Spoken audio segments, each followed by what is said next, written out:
सुबह की पहली रोशनी निकल ही रही होती है कि अचानक वादी हिज्र एक दर्दनाक गूंज से लरज उठती है। ना हवा चलती, ना कोई बोलता। अचानक एक पहाड़ी चट्टान बीच से फट जाती है, धूल उठती है, रोशनी निकलती है और अंदर से एक अजीमोशन ऊँटनी निकलती है। लोग कांपकर पीछे हट जाते हैं। किसी ने धीमी आवाज में कहा, ये साले अलैहिस्सलाम का मौजिज़ा है। कौमें आज जब अपने गुरूर और जुल्म की वजह से हलाक हुई तो उनके दरमियान चंद मोमिन लोग जिन्होंने हजरत हूद अलैहिस्सलाम की बात मानी, अल्लाह ने उन्हें बचा लिया।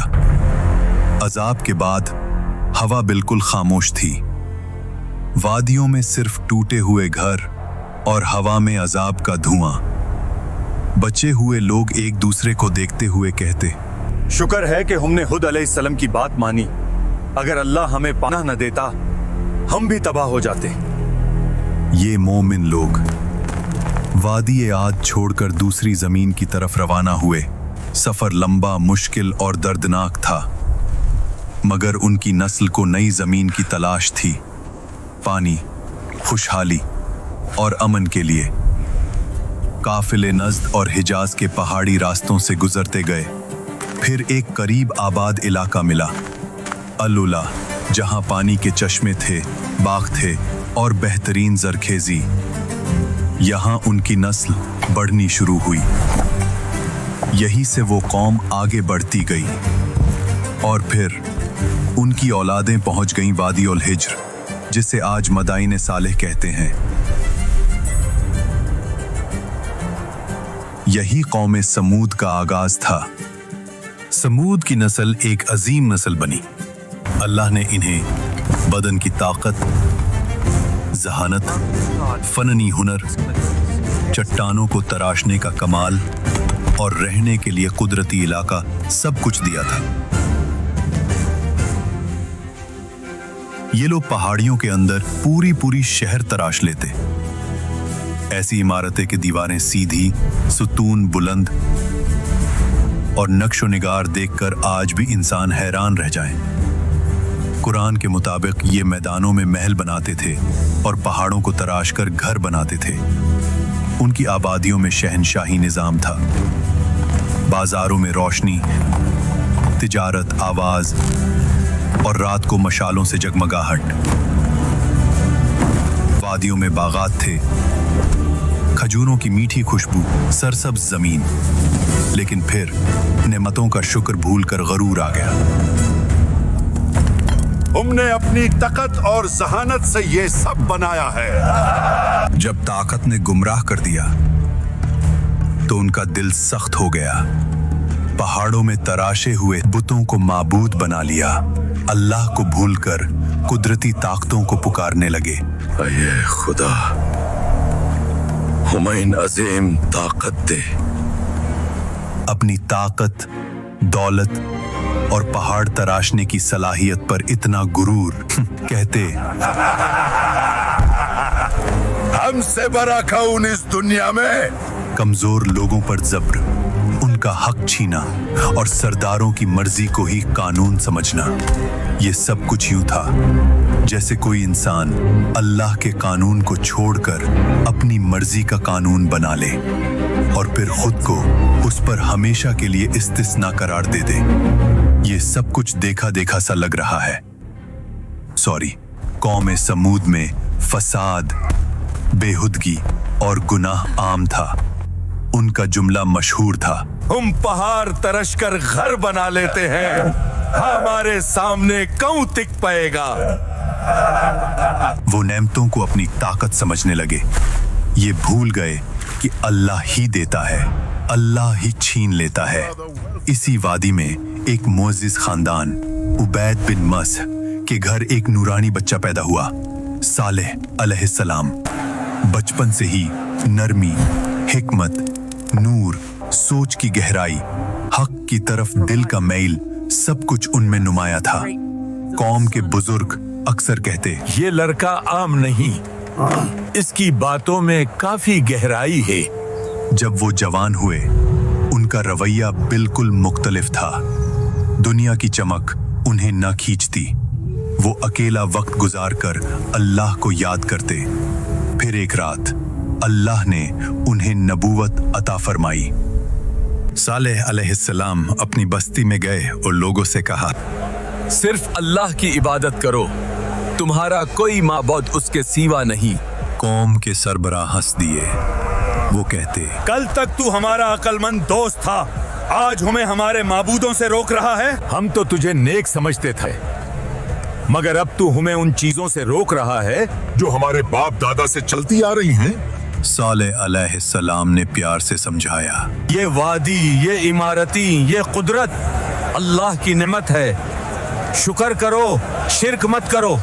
मगर कौम का जवाब था, बेसबूत बातें न करो। अगर तुम सच्चे नबी हो तो निशानी दिखाओ। सरबराहों ने कहा, इस पहाड़ी चट्टान के अंदर से एक जिंदा ओतनी निकल कर दिखाओ, तब हम मानेंगे। सालेह अलैहिस्सलाम उन लोगों के साथ उस पहाड़ी के पास गए और अल्लाह से दुआ की, या रब, तू गवाह है, अपनी निशानी जाहिर फरमा। फिर एक लम्हा वाड़ी का रंग बदल गया, पहाड़ बीच से फट गया। रोशनी की लहर ने सबको चौंका दिया और फिर एक अजीम ऊँटनी चट्टान से निकल आई। वो आम ऊँटनी नहीं थी। कुरान में इसे नाकतुल्लाह, अल्लाह की ऊँटनी, और आया एक निशानी कहा गया। उसकी हैबत, उसकी अजीमत। कौम की आंखों ने पहली दफा कुछ ऐसा देखा था। मोजिज़ा यहीं रुकता नहीं था। ऊँटनी वाड़ी के कुआं से पूरा दिन पानी पीती थी और पूरा कुआं खाली हो जाता था। लोग परेशान हो जाते, कुआं का सारा पानी खत्म हो गया।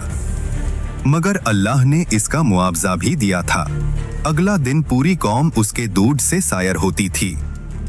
इतना दूध के हर घर, हर जानवर, हर बच्चा, सबकी जरूरत पूरी होती। एक दिन ओतनी कुएं से पानी पिएगी तो उस दिन कोई भी उस कुएं से पानी नहीं पाएगा। और अगले दिन तुम सब कुएं से पानी पी सकते हो, यानी एक दिन ओतनी का और अगले दिन लोगों का। मगर कौम ने इस इम्तिहान को भी बर्दाश्त न किया। सरबराह कहते, तुम्हारी आजादी छीन ली गई है, एक ओतनी हमारे पानी पर हुकूमत करेगी। उनका गुरूर फिर से उभर आया। जब कुछ लोग ईमान लाने लगे, सरबराहों के चेहरे पर हिरासत और हिरस की लाल हवा उभरी।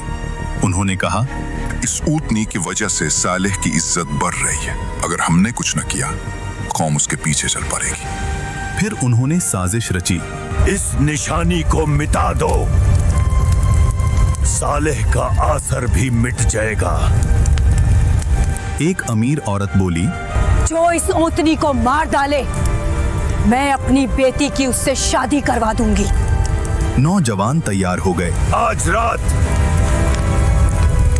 ये ओतनी नहीं बचेगी। ऊँटनी जब खूब पानी पीती हुई वापस जा रही थी, कातिल पीछे पीछे चले। पहले एक ने तीर चलाया, ऊँटनी का पांव जख्मी हो गया। फिर सब टूट पड़े।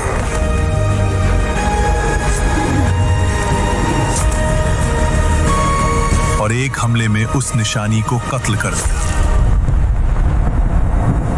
कौम चीख उठी, हमने ऊँटनी को मार डाला, अब सारा पानी हमारा है। यही वो जुर्म था जिस पर अजाब का वादा था। सालेह अलैहिस्सलाम आए, उनका चेहरा पीला, आंखों में आंसू। कौम, तुमने क्या कर डाला? अल्लाह की निशानी का कत्ल किया। अब तुम्हारे पास सिर्फ 3 दिन हैं। अजाब? हमें कुछ नजर नहीं आ रहा। मगर फिर अजाब का काउंटडाउन शुरू हुआ। पहला दिन, चेहरे जर्द हो गए। दूसरा दिन, चेहरे सुर्ख, हवा गरम, आसमान लाल। तीसरा दिन, चेहरे सियाह, वादी में मौत की बू। हमसे गलती हो गई। और फिर फजर से पहले ही आसमान लर्जा, पहाड़ हिले, जमीन से खौफनाक आवाज, और फिर एक चीख। ऐसी चीख के दिल फट गए, रूहें जिस्म से निकल गईं। कौम के सब लोग अपने घरों में उल्टे पड़े रह गए।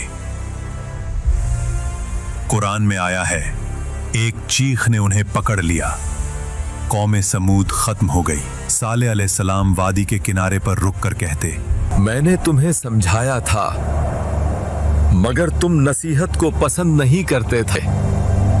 मैदान सालेह आज तक गवाही देती है कि जब अल्लाह की निशानी का इनकार हो तो कौमें इमारतों से नहीं बचती, ईमान से बचती हैं। अगर तुम्हें यह कुरानिक कहानी पसंद आई हो तो वीडियो को लाइक करो, कमेंट्स में लिखो तुम अगले एपिसोड में किस कौम की कहानी देखना चाहते हो, और चैनल को सब्सक्राइब करना मत भूलना।